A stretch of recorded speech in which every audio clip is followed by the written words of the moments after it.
Baie welkom by Leer Ken God. My naam is Abigail en in hierdie video gaan ons Exodus 18 doen. Kom ons vra vir die Here om vir ons die woord oop te maak. God ons Hemelse Vader, baie dankie vir nog 'n geleentheid om U beter te leer ken.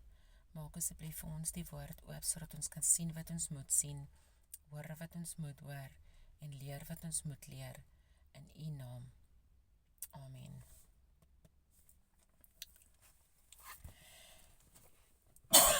Die besoek van Jethro. Toe Jethro die priester van Midian, Moses se skoonvader, oor alles wat God aan Moses en aan sy volk Israel gedoen het, dat die Here Israel uit Egipte uitgelei het, het Jethro, Moses se skoonvader, Sipora, die vrou van Moses geneem, nadat hy haar teruggestuur het, en haar 2 seuns. Die naam van die een was Gershom, want hy het gesê, ek het 'n vreemdeling geword in 'n vreemde land. En die naam van die ander was Eliezer, want hy het gesê, die God van my vader is my hulp, en het my van Farao se swaard verlos. En Jethro, Moses se skoonvader, het met sy seuns en sy vrou na Moses gekom, in die woestyn waar hy by die berg van God met die laar gestaan het.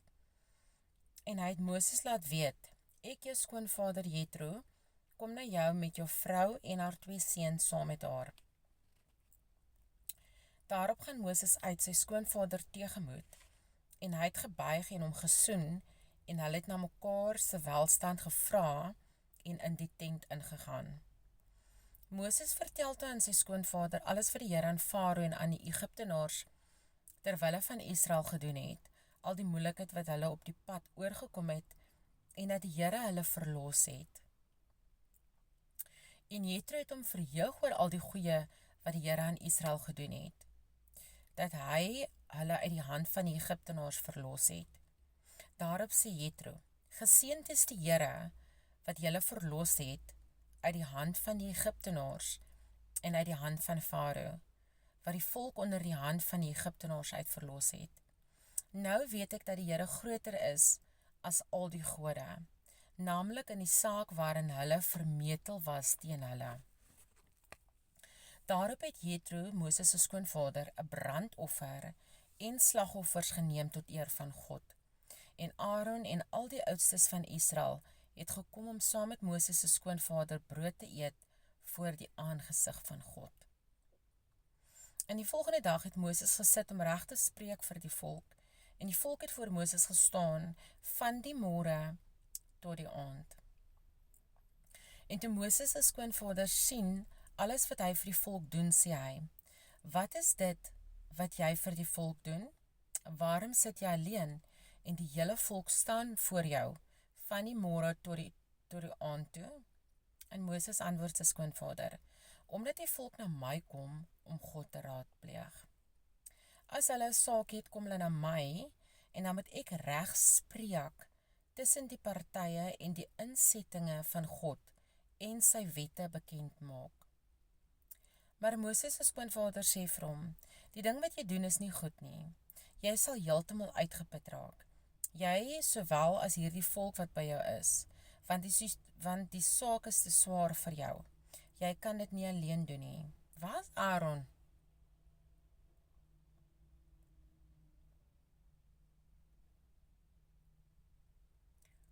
Ek tog Aaron is verstel om vir Moses te help. Nou, hoekom sê Moses se skoonvader nou, of sy skoonpa, hy kan dit nie alleen doen, hy doen dit mos nie alleen nie. Hy het mis vir Aaron dan nie.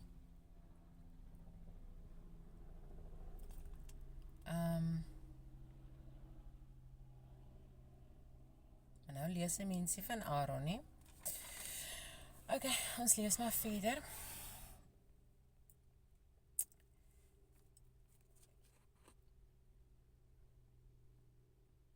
Vers 18. Jy sal heeltemal uitgeput raak, jy sowel as hierdie volk wat by jou is, want die saak is te swaar vir jou. Jy kan dit nie alleen doen nie. Luister nou na my, ek sal jou raad gee en God sal met jou wees. Wat jou betref, wees jy die verteenwoordiger van die volk by God en bring jy die sake voor God, en onderrig hulle in die insettinge en wette, en maak hulle die weg bekend waarop hulle moet gaan, en die werk wat hulle moet doen.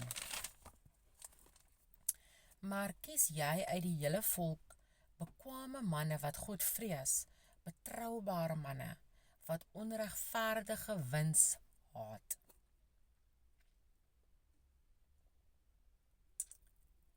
En stel die aan oor hulle. Owerstes oor 1000, owerstes oor 100, owerstes oor 50 en owerstes oor 10. En laat hulle voortdurend oor die volk die regspraak uitoefen. Al die groot sake moet hulle na jou bring, maar in al die klein sake moet hulle self regspreek. Maak dit so ligter vir jou, en laat hulle saam met jou dra. As jy dit doen, en God het jou beveel, kan jy dit uithou, en sal ook al hierdie mense tevrede in hulle woonplekke gaan. Dis eintlik 'n baie goeie idee wat hy het, hoor.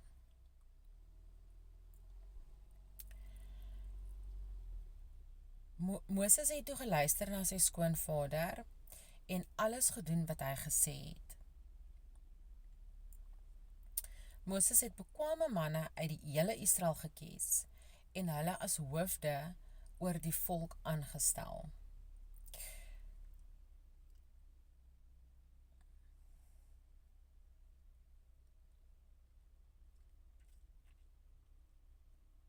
Owerstes oor 1000, owerstes oor 100, owerstes oor 50 en owerstes oor 10. En hulle het voortdurend oor die volk die regspraak uitgeoefen. Die moeilike sake het hulle na Moses gebring, maar in al die klein sake self regspreek. Toe het Moses sy skoonvader laat gaan, en hy het na sy land getrek. Dis die einde van Exodus 18.